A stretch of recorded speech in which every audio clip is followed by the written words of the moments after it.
بسم اللہ الرحمن الرحیم۔ محترم ویورز، السلام علیکم، ویلکم ٹو مائی چینل۔ محترم ناظرین کرام، نبوت کے 10ویں سال شوال کے مہینے میں آپ صلی اللہ علیہ وسلم کے چچا حضرت ابو طالب نے وفات پائی۔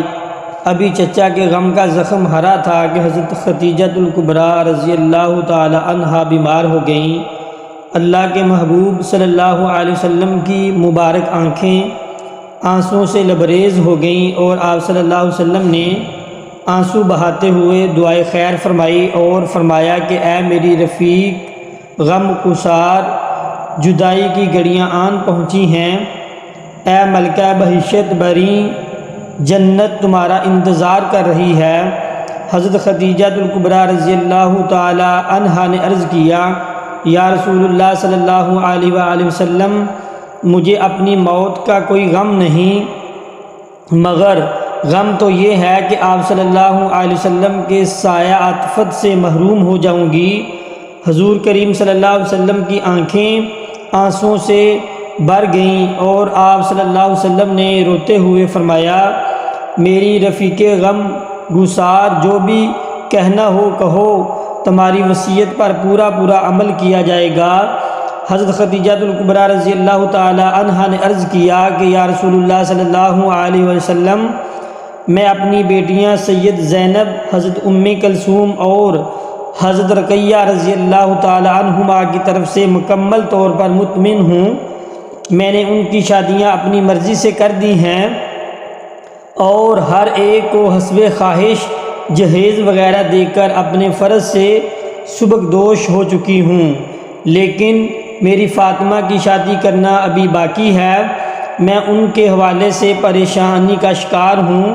میں درخواست کرتی ہوں کہ آپ صلی اللہ علیہ وآلہ وسلم ان کی شادی کا معاملہ دوسروں کے حوالے نہ کریں، بلکہ ہر معاملے میں خود سرپرستی فرمائیں اور اسے یہ احساس نہ ہونے دیں کہ ان کی ماں دنیا سے رخصت ہو چکی ہے۔ آپ صلی اللہ علیہ وآلہ وسلم نے حضرت خدیجہ الکبریٰ کی درخواست سن کر تڑپ اٹھے اور حضرت سیدہ فاطمہ الزہرا کو بلا کر گود میں بٹھا کر فرمایا کہ فاطمہ، تو میرے جگر کا ٹکڑا ہے، انشاءاللہ آپ کی وصیت پر پورا عمل کیا جائے گا۔ وصیت کرتے کرتے حضرت خدیجہ الکبریٰ بے ہوش ہو چکی تھیں۔ حضرت سیدہ فاطمہ الزہرا نے اپنی والدہ ماجدہ کی یہ کیفیت دیکھی تو آنسو بہانے لگیں اور اس قدر شدت کے ساتھ رونے لگیں کہ آپ بھی رونے لگے۔ حضرت فاطمہ الزہرا ماں کی کیفیت دیکھ کر اس قدر روئیں کہ دنیا میں کوئی دوسرا اس قدر نہیں رویا۔ پھر حضرت خدیجہ الکبریٰ رضی اللہ تعالی عنہا نے آپ صلی اللہ علیہ وسلم کی خدمت اقدس میں ایک اور درخواست کی، عرض کیا کہ میری خواہش ہے کہ آپ صلی اللہ علیہ وسلم کچھ دیر میرے بالمقابل ہی تشریف فرما رہیں تاکہ میں آخری مرتبہ آپ صلی اللہ علیہ وآلہ وسلم کی زیارت کو توشہ آخرت بنا سکوں اور آخری مرتبہ نیاز مندانہ سلام الوداع پیش کر سکوں۔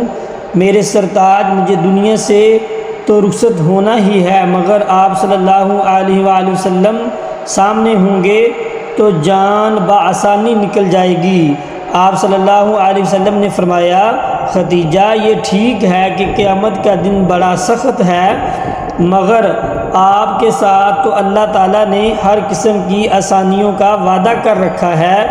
آپ کے لیے جنت میں موتی کا محل ہے۔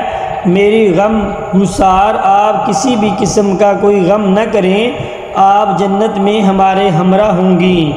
حضرت خدیجہ الکبریٰ رضی اللہ تعالی عنہا نے بیٹی کو مخاطب کر کے فرمایا، میری پیاری بیٹی، ایک خواہش ہے کہ میں جو آپ کے والد محترم کے حضور براہ راست پیش کرنے کی ہمت نہیں رکھتی اور اب تمہارے توسط سے پیش کرنا چاہتی ہوں۔ حضرت فاطمہ الزہرا رضی اللہ تعالی عنہا نے والدہ محترمہ کی خدمت میں عرض کیا، امی جان حکم کریں، میرے ابا جان آپ کی ہر خواہش کو پورا فرمائیں گے۔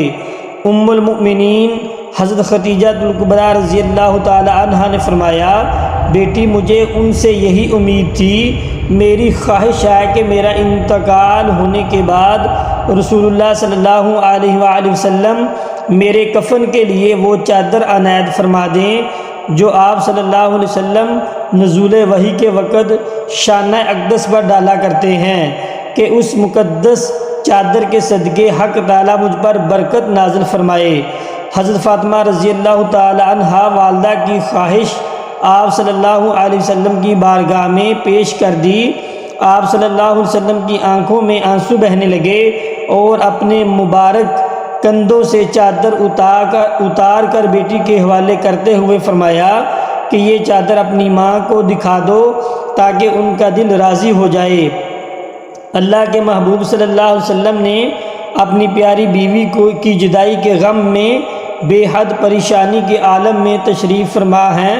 حضرت خدیجہ الکبریٰ رضی اللہ تعالی عنہا کی حسرت بھری نظریں آپ صلی اللہ علیہ وسلم کے چہرے مبارک کا طواف کر رہی تھیں، کبھی کبھی بچیوں کے سروں پر شفقت برا ہاتھ پھیر لیتی ہیں اور پھر سب کے دیکھتے ہی دیکھتے آپ جنت الفردوس میں صدہار گئیں۔ حضرت خدیجہ الکبریٰ رضی اللہ تعالی عنہا دکھ، درد اور مصائب کی ہر گھڑی میں آپ صلی اللہ علیہ وسلم کا مکمل ساتھ دیتی تھیں۔ ان کی وفات نے آپ صلی اللہ علیہ وسلم کو نڈھال اور غمگین کر دیا تھا، اور آپ صلی اللہ علیہ وسلم اس رات بہت زیادہ پریشان رہے۔